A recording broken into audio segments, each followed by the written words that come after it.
Yo, Steel Mills, what's the deal, man? Yo, peak game, man. Y'all got a part on my forehead, man. That joint is huge.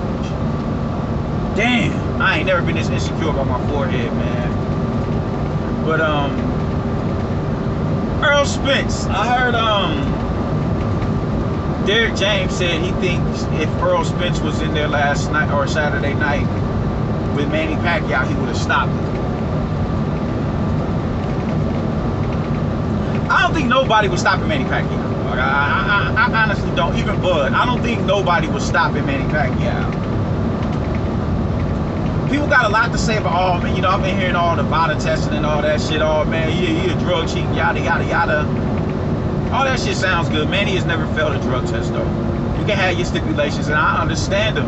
Or not the stipulations, but you can have your accusations and your reserves about them. I understand them.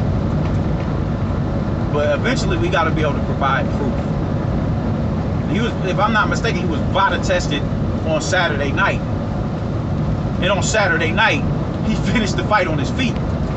The last time he was dropped was with Marquez. And if we gonna do all the speculations and shit, there's speculation that he juiced for that fight. And even if he didn't, he wasn't caught. Even if he didn't, it took him 4 fights to be able to, you know, do that to Manny. 4 fights, and he was saying, oh, I gotta get stronger. I gotta get a little bit stronger. I gotta get a little bit stronger.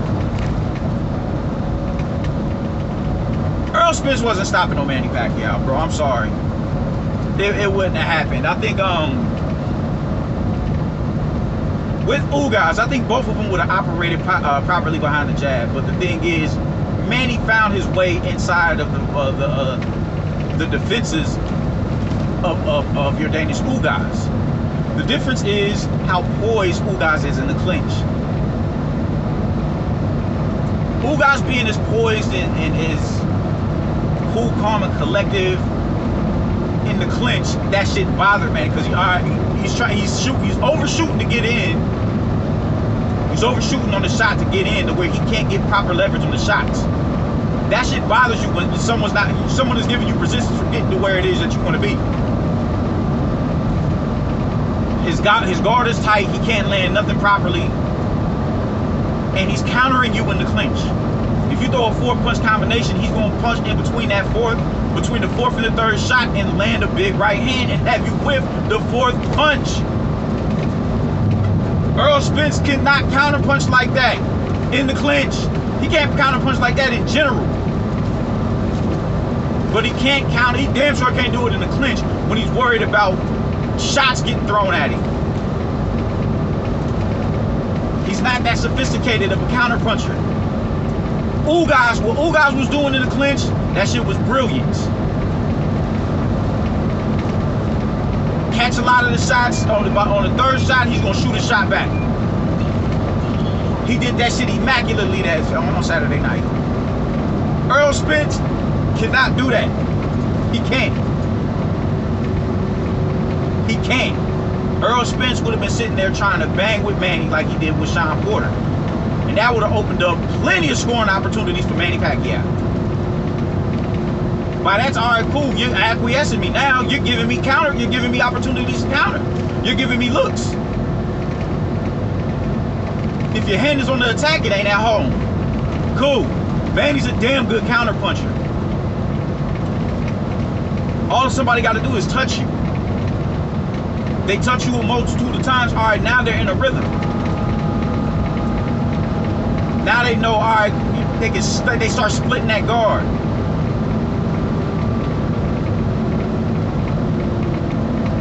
Now they know that. Now they know where your hand is going to be when they decide to swing. For the guard, when you go to protect yourself. It's little shit like that. It's little shit that fighters pick up on in the ring. That's why when you saw Ugas, despite the fact Manny had his hand up like this, he's looping that right hook and finding that little pocket behind the guard. That's what happens when you get in rhythm. Had Earl Spence been in there with Manny on Saturday night, he'd have been... I don't want to say it. Nah, I got to. Earl Spence possibly would have got stopped on Saturday night. he would have possibly got stopped. You got your fucking eye socket fucked up through sparring with headgear on. Ugas, despite him dominating the fight, that dude looked like he got jumped after he got out of that ring. He looked like about 3 or 4 niggas crashed him outside of the club. His left eye. Isn't that the same left eye that had to get surgery on? Like, come on, man. Like, let's think about this shit, man. Really unpack it. You cool? You a Spence fan? I bet that's what's up. But let's look at the layers of it. Yes, you would have won. I believe you could have. I had you winning going into that fight. But let's say you get in that fight. You had that same detached retina going on from sparring. Manny is gonna land that right hook. He's gonna land that southpaw right jab. Right in that left eye. You don't think you would have you're gonna stop Manny Pacquiao? For one, the dude is not, in recent history, he's only been stopped once, and it took a nigga 4 times to do that shit. It's easy to say, oh, you gotta do this or you gotta do that, until you getting in there and you're doing it. Manny still at an accelerated age was pushing Ugas back. The speed, the combinations, the power, all of that can buy. Oh, let me back up and reset. He had to use his back. He found his back up against the ropes a few times. So what are you talking about? You was gonna stop him. What is your coach talking about? You was gonna stop him. I think you would have possibly beat him up in the same type of fashion that your Danish Ugas did. I could have seen that. I could have seen that. Whatever with that. Stoppage though? No. I don't see that at all.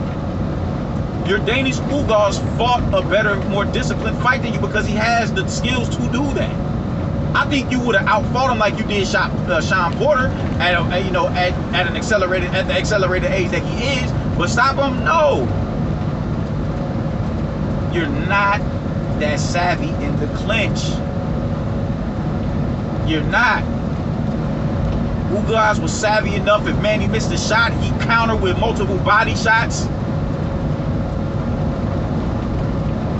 He'd sit down and let Manny throw a 4-punch combination. And like I said, on the 3rd punch, he's launching that right hand off of a catch and shoot. And you know, when the shot connects, you off balance, so you have no choice of even landing with that 4th shot. I don't think you would have did it. I think the fight would have been closer if you would have fought him. I only had Manny winning 2 rounds against Ugas, me personally. I only had him winning 2, maybe a 3rd. I could have seen it 8-4. I think those judges were being generous. I could have seen an 8-4 or 7-5 rounds with you. And you talking, your coach talking about stopping? No. No. No. Hell no. Hell no.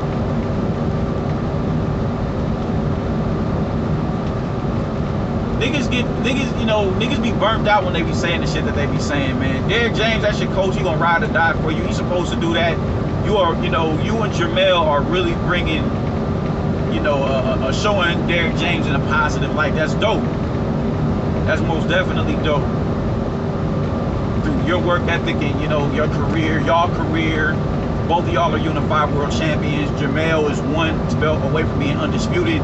You have 2 belts in your possession. Y'all make him look great. Y'all make him look like a great coach, but that nigga is bugging the fuck out. Simple as that. You wouldn't have stopped Manny Pacquiao, bro. You wouldn't have stopped Manny Pacquiao. Manny Pacquiao would have stood a better chance of stopping you than you would have stopped Manny Pacquiao. With that detached retina. You can say whatever it is you want to say, but them is facts, homie. Peace.